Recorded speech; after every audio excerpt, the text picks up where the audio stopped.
Bos días a todo o mundo. Gracias ás institucións que financian este tipo de acto e, bueno, especialmente ao comité organizador.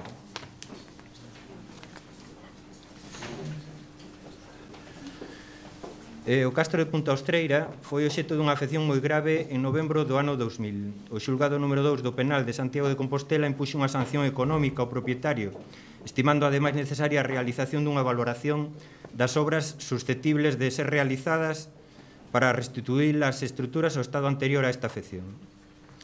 En 2006, a propiedade nos fixo encargo para levar a cabo unha actuación valorativa segundo os termos determinados polos servizos de arqueoloxía. Obviamente, para abordar a valoración dunha restauración, se necesitaba coñecer o estado actual do castro, as características que presenta como xacemento e determinar a afección que tiña sufrido.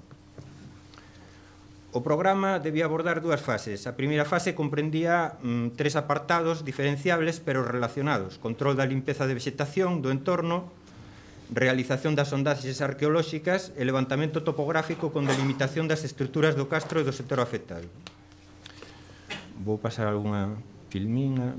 No transcurso da actuación foi tomando forma un aspecto que probablemente non se correspondía directamente cos obxectivos iniciais. Sen embargo, se trata dunha cuestión inherente que dá pleno sentido ao noso traballo como arqueólogos, a conservación e recuperación da paisaxe arqueolóxica como ben social.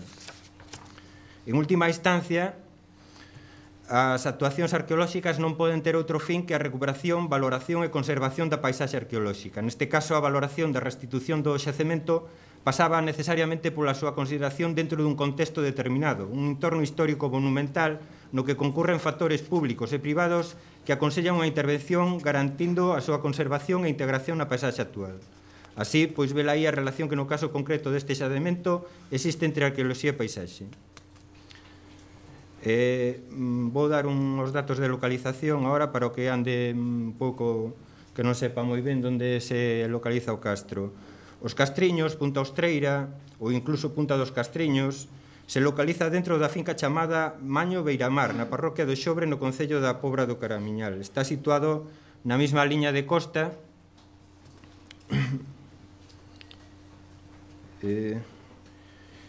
ocupando un outeiro en torno a 30 metros de altitude e conta cunha extensión aproximada de 3 hectáreas se consideramos as estruturas periféricas defensivas. O entorno inmediato do castro comprende o sector noroeste dun entrante da liña da costa na ría, aflanqueado de areais que casi chegan a rodealo. Este macizo ocupa o núcleo principal da parroquia do Xobre e no seu cumio destaca a aldea de Cabío.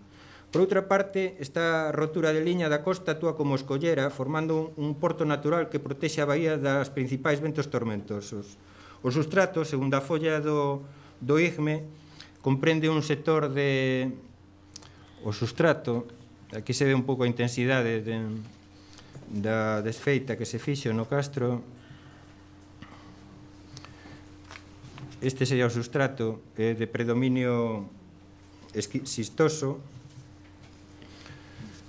flanqueado por unha de granitos que forman os cons característicos de aquí do contexto da ría.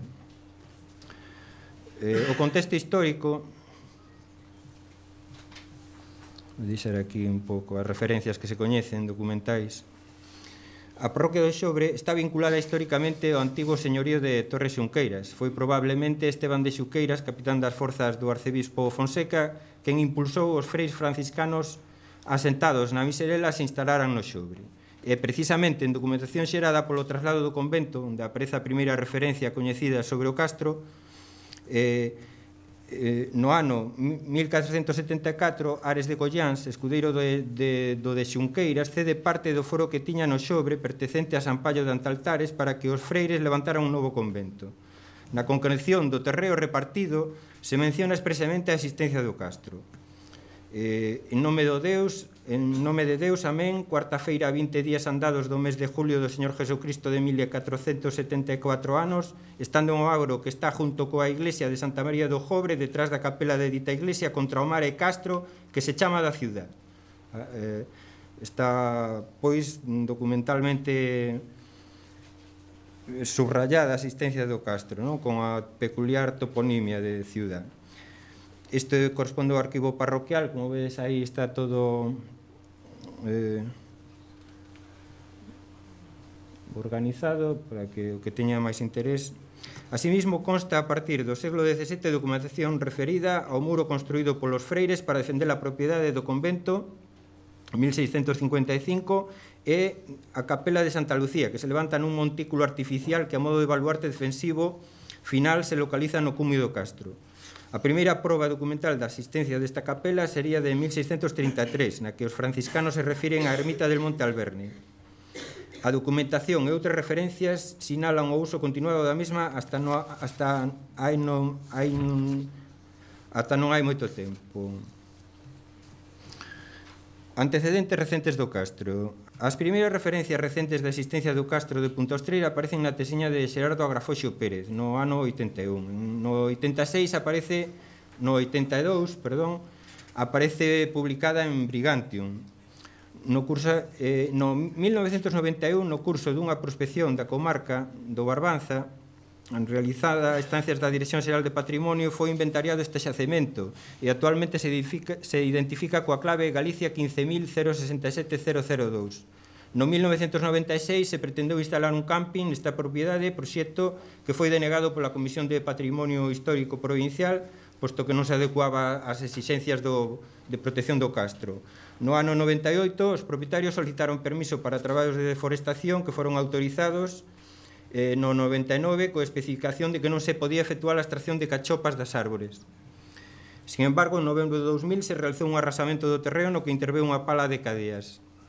Esta afección foi denunciada polo Concello e finalmente, despois da pertinente inspección por parte dos técnicos da Dirección Xeral de Patrimonio, en decembro de 2000 se encargou a Dolores Gil unha actuación destinada a documentación do estado do xacemento. Avaliadas as afeccións como moi graves, se abriu expediente administrativo.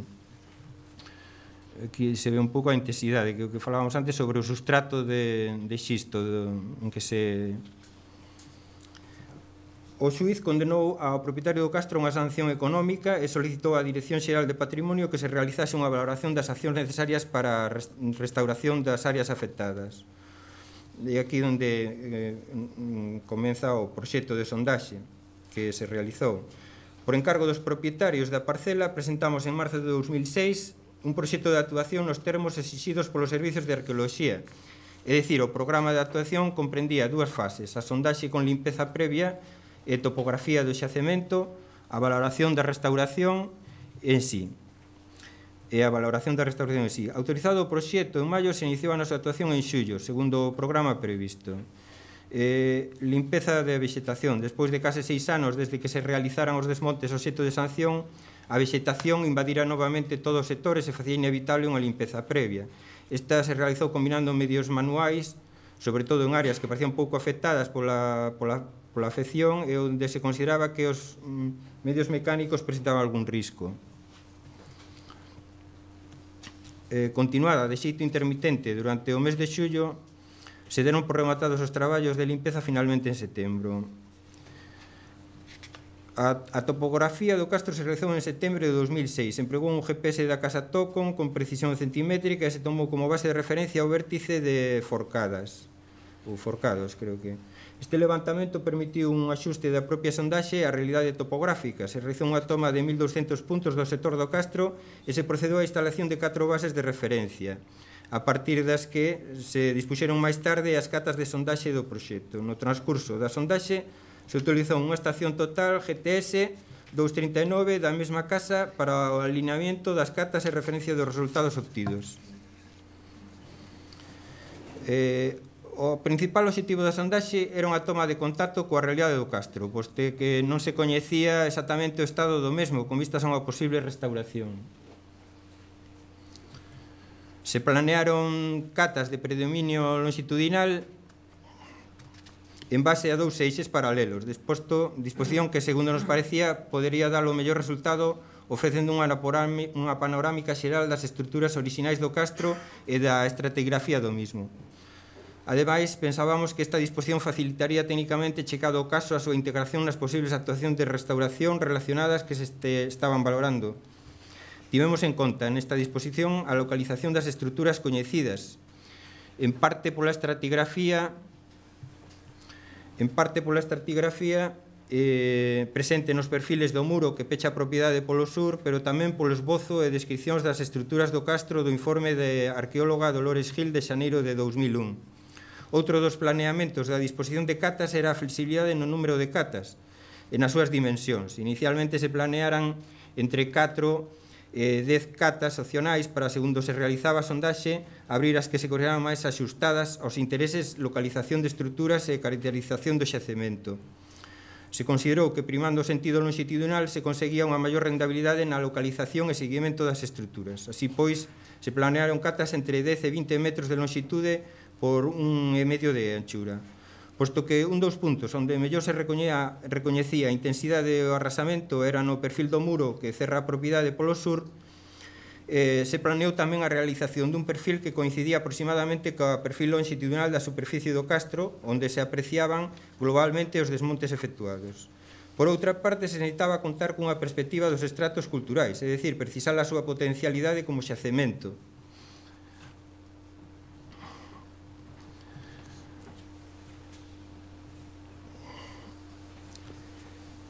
Se necesitaba definir ante que tipo de castro nos encontrábamos, posto que non é posible diagnosticar unha restauración sen coñecer as características esenciais do xacemento.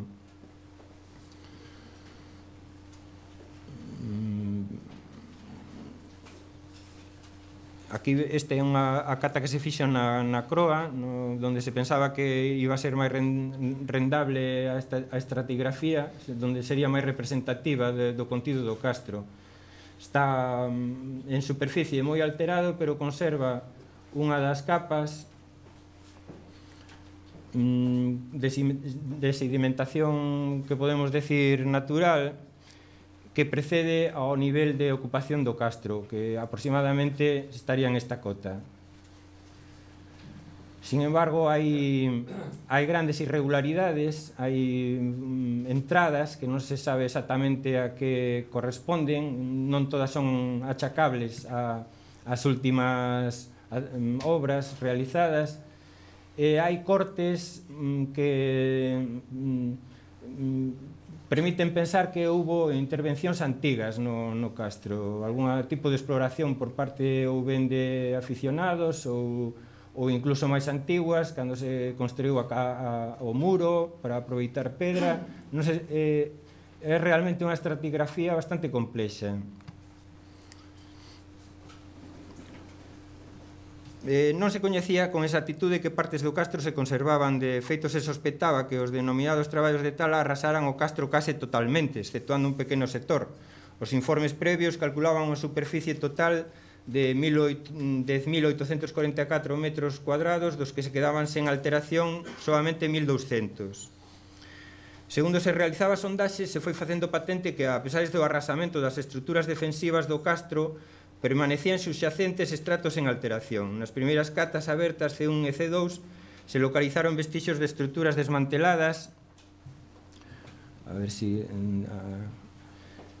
Esta sería C1. Se localizaron vestixios das estruturas desmanteladas con niveis que permitían considerar a forma dos parapetos arrasados e a posición dos fosos contiguos. Estas estruturas eran coherentes coa información coñecida pola estratigrafía do muro e definían a dirección que seguían as estruturas defensivas. Abertas varias catas máis, A3, C3, A2, C5, C7, este sería o foso interior, se comprobou que se conservaban niveis en alteración de gran interese, co presencia de materiais que permitían o seguimento e caracterización das estruturas, limitados en gran parte polo persoal con que se contaba e tamén polos prazos acordados para levar a cabo a intervención, coñecidas as trazas xerais do xacemento, e unha vez que se contaba coa perspectiva da dirección composición das estruturas, se decidiu centrar os traballos no sector da Croa, para cadar unha secuencia completa de estratigrafía do castro e valorar a súa potencialidade. A partir da C3 se realizou unha ampliación intentando caracterizar o sector central. Este sigue sendo o foso. Aquí se aprecia quizá mellor o contraste que hai entre o foso ou un parapeto, que sería esta zona de rocha que se ve aquí en primeiro plano, o foso e despois a continuación un gran baluarte artificial levantado coas terras do foso.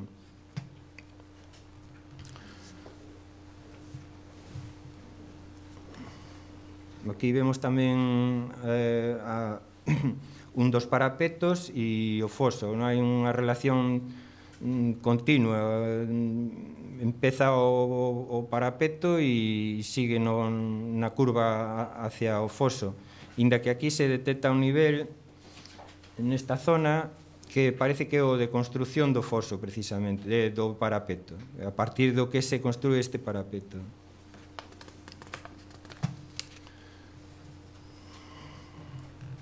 Aquí se aprecia mellor, se ve un pouco como a intervención, o arrasamento que se fixo corta o parapeto por esta zona, por aquí baixaría o foso, este sería o nivel de construcción de cando se rezou, e aquí unha excavación da parte rochosa para conseguir incrementar o desnivel. Aquí temos outra das catas, esta sería unha terraza que hai no lado noreste, que está unha cota inferior, se sondeou un pouco para ver que o que a extensión posible do castro, se estábamos falando dunha parte interior de hábitat ou unha parte xa fora do castro, e se detectou un fogar aquí, unha pequena lareira.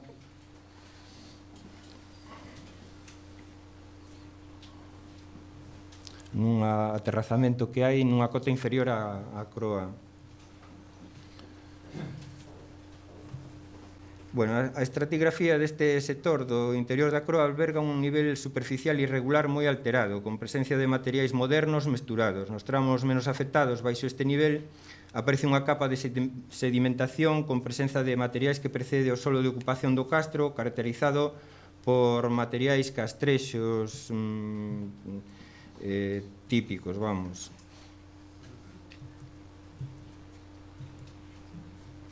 En concreto aquí o material que aparece, aquí vemos un pouco o que sería o nivel de ocupación principal, coa unha franxa naranxa corresponde un pouco a que sería a sedimentación natural, e as manchas máis escuras e estes entrantes por aquí corresponderían a alteracións producidas en parte pola vegetación e en parte por seguramente algún tipo de intervención máis antiga.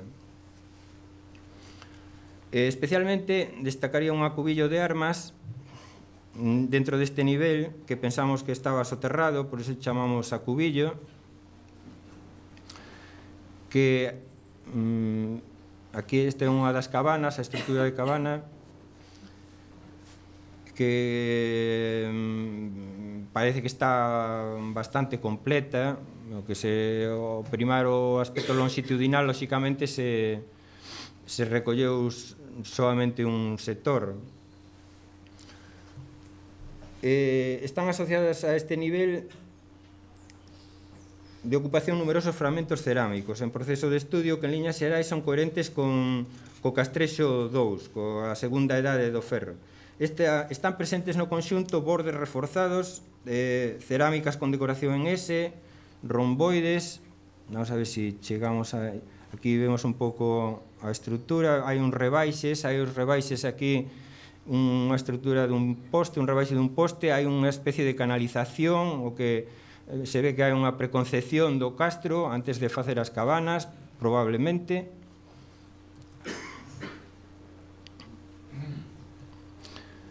Aquí unha das fogueiras que precisamente aquí se ve no corte, se ve como unha das cachopas estaba literalmente posta encima e o nivel de revolto e o nivel de ocupación se coinciden, vamos, que se pasa sin solución de continuidade do revolto da cachopa ao fogar, non? Parece como que o árbol medrou precisamente ali onde tiña máis nutrición.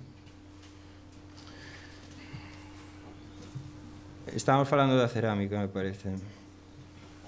aquí vemos onde, cando xa se estaba rematando o traballo, se localizou no perfil unha folla que en principio non se recoñecía moi ben, e finalmente, como unha cosa que non se pode deixar in situ, aunque estábamos un pouco apremiados polos prazos e o personal, tivemos que sacala un pouco precipitadamente, pero o problema foi que según estábamos sacando a folla, veíamos que había algo máis no perfil, non? Entonces, o fixemos así un pouco dun xeito, volvo a repetir, que non moi adecuado, pero que, apresionados polas circunstancias, tuvemos que, ou había dúas solucións, deixalo ali ou levantalo, non? Ante o riesgo de que un sitio non moi adecuado para deixar nada, pois decidimos acabar por sacalo. Entonces, vemos aquí un pouco unha das fotografías mellores que hai, que realmente ten que estar coa cámara ao mesmo tempo limpando e excavando, é un pouco dificultoso. Entonces, se apreciades aquí abaixo, hai xa un cambio de tonalidade, o que en vivo se apreciaba moitísimo mellor, claro está, e que é o que nos impulsa a pensar que é un acobillo, que non é un depósito de casualidade, sino que está agrupado, está composto por varias herramientas, en concreto unha folla falcata, coitelo afalcatado, e 3 puntas de lanza e un machado. A fíbula, que é de longo pasador sen esperais, pola tipoloxía de un tipo bastante antigo, estaría próxima, pero non estaría como a 2 metros do acobillo. O que pasa que se relaciona. Antes estábamos falando dos tipos cerámicos, e este eu creo que é o máis representativo que se pode localizar no castro. Creo que se acomoda moi ben a fíbula de longo pasador e os tipos cerámicos a segunda idade do ferro. Este é un muiño de naviforme que estaba localizado, según me dicen, agora está no Museo da Pobra, pero según me dicen procede tamén do Castro, non? Entón, en liñas xerais, os materiais, isto sería un ara que tamén estaba na playa, que veremos agora a continuación un pouco a relación que llevemos co Castro.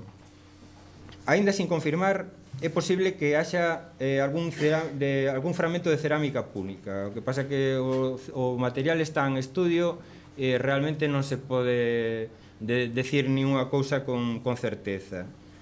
Nada máis que o predominio é segunda idade do ferro, con toda a seguridade, pero hai unha serie de materiais que seguramente permitirán afinar un pouco máis, non, esta datación. Así mesmo, hai tamén fragmentos de ánfora que teñen certa presenza, aínda que só se detectaron fragmentos pouco recoñecibles de difícil datación. Así mesmo existen un estrado romanizado posterior, principalmente asociado ao entorno do montículo central, que aparece en xeral máis superficial. Pensamos que podía pertencer a un momento en que o castro fora xa desnaturalizado como poboado e se constituía en lugar de culto. Relacionado co anterior, pensamos que hai que sinalar a presenza dun ara recollida na praia nas inmediacións do castro, que é un pouco que se veía aquí nesta imaxe. Realmente, polo momento, o que se pode dicir é que existe un nivel de ocupación castrexo predominante datable entre o século V a.C. e finais do siglo I a.C. que constitúe aparentemente o estrato de maior entidade que caracteriza o xacemento. A partir dun momento indeterminado, quizá no cambio de era, ainda probablemente con posterioridade, aparece un substrato romanizado de baixa intensidade, máis ben constatado nas proximidades do bastión central que alberga actualmente a capela. A partir dos resultados obtidos ata o momento e as observacións sobre o terreo, considerando a topografía e o levantamento realizado, a percepción xeral sobre o castro é diferente, sendo necesaria ampliar a superficie abarcada polo castro. Ata o momento, a superficie que se consideraba castro era máis ou menos hasta este camiño. Este camiño que aproveita parcialmente un dos fosos. E a croa se centraba neste sector. Bueno, a croa está bastante ben delimitada, non ten moito problema. O que é necesario incluir no castro sería este sector perimetral que hasta ahora non está sendo considerado e que constituye a primeira defensa do castro. As condicións de visibilidade e as alteracións realizadas no entorno impediron unha correcta percepción do castro desde as primeiras referencias sobre o mismo. Sería necesario ampliar a superficie do xacemento integrando como parte do castro un foso e parapeto que defendían o sector occidental e que non viñan sendo considerados como parte do castro. Así mesmo, é necesario incluir dentro do sector de protección toda a parte sur do castro fora da propiedade afectada, que sería todo este sector que cerra o castro polo sur, non? Sureste, perdón. As implicacións da existencia. Outro elemento, en canto ás estruturas coñecidas, habría que destacar o carácter artificial do montículo central, que hasta ahora non se viña falando e a composición é totalmente artificial. Levantado principalmente a partir das terras do foso interior. Está escavado o foso que está escavado na rocha e que conforma un bastión final defensivo. Elemento estrutural este que podemos contemplar como un rudimentario precedente da torre de homenaxe medieval, salvando un pouco a distancia. E que unha vez que o castro foi abandonado, perdeu a súa función, pudo ser transformado en lugar cultural. As implicacións da existencia deste reducto final central e a complexidade do sistema defensivo nos inclina a pensar nunha comunidade fortemente xerarquizada, probablemente cunha xefatura ben definida que fai ostentación dentro da paisaxe. En canto a un dos accesos, o castro, probablemente o principal, apuntar solamente que podría situarse no sector norte. Pensabas que a entrada do castro correspondería a este camiño aproximadamente, porque o camiño está rodado ahora, pero que pode corresponder a esta zona, e que estaría disposto de tal forma que obrigaría a circular entre un dos parapetos que cerraría o castro por este sector e un acantilado que existe máis ao norte. Entón, se formaría unha estreita pasaxe que dificultaría a entrada principal para un atacante, un posible atacante.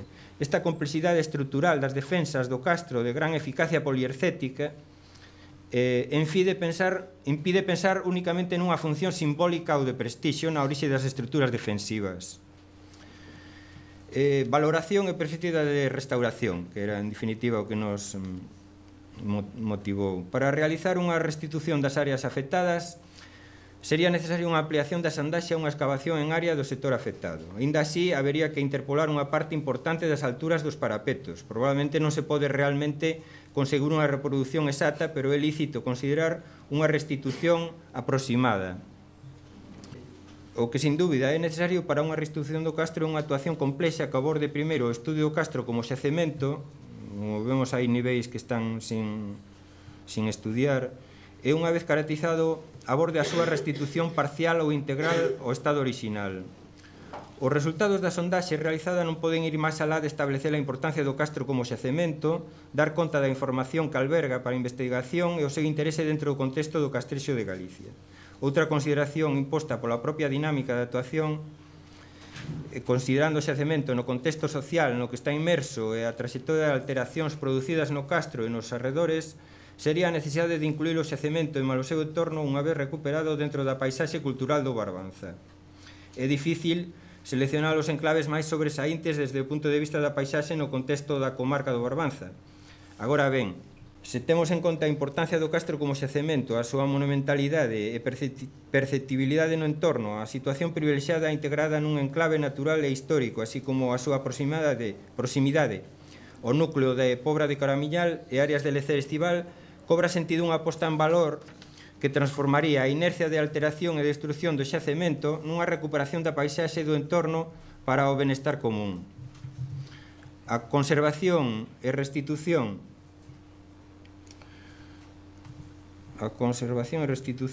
do xacemento, así como a do seu entorno histórico, o antigo convento coas estruturas asociadas, lonxe de ser unha traba para o desenrolo empresarial e turístico, deben ser contempladas como o seu mellor argumento.